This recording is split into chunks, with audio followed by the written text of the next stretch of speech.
How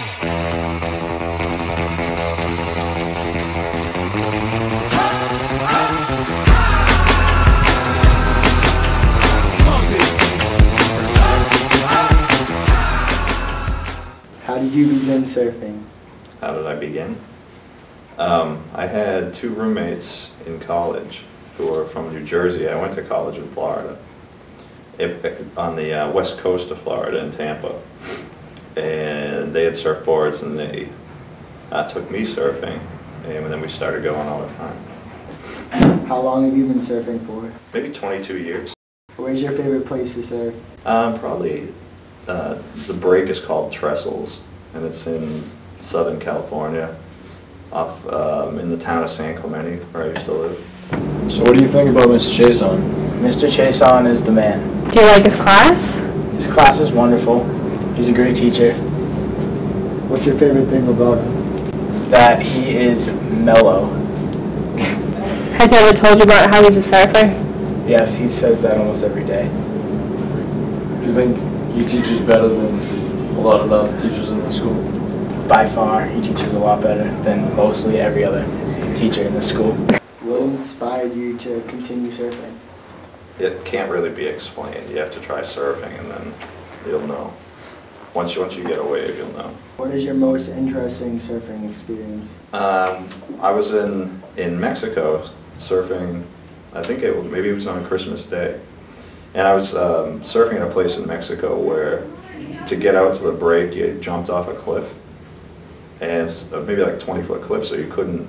The only way into the beach at that point was to paddle down the beach for about maybe 10-minute paddle. So we were out sitting on the point where the waves were breaking, and this is in Mexico, and a huge shark swam by. We saw the fins. There were about 6 of us out there. And there's no place to go because, like I said, it was about a 10-minute paddle. And so everyone was just really quiet and just sat there and just watched the shark move by. It's this big shadow underwater. And then as soon as that was gone, and we all had our feet pulled up on the surfboards and our arms pulled in. But once that was gone, then everybody paddled in for the beach. How often do you surf? On an average, probably about once a week, twice a week, whenever there's waves. Is there anyone in particular you enjoy surfing with? I go a lot with Mr. Hyatt, the science department head. We go a lot, and he used to take pictures a lot too. So Mr. Chiasson and myself are surfing buddies. We surf a lot together. We surf a tremendous amount together. We surf so much that my little boys, actually my little boy and his child are the same age. My little boys think we have a secret handshake. Have you ever traveled out of the country to go surfing? Just Mexico and Canada. How did you get your writing agent? Through a friend of mine. I'm friends with a writer named Andre Dubuse. He wrote, his most famous book is The House of Sand and Fog, and it was turned into a movie. And he suggested that I contact his agent, and he told his agent that I was going to contact him. And I sent him a book, and he loved it, and so he thought he could sell it. Mr. Chiasson is my idol. He is smart, funny, cool. He likes to read a lot of stuff. He's a really good writer. He did try to drown me by taking me surfing, but that's okay. I can let that go for now.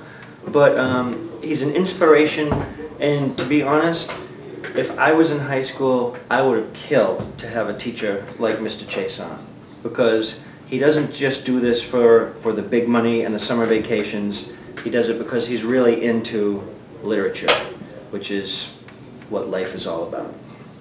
How many books have you written? I've written probably maybe 9 books, 8 or 9 books. Probably only about maybe 3 are good enough to publish, I think. What is your favorite genre to write about?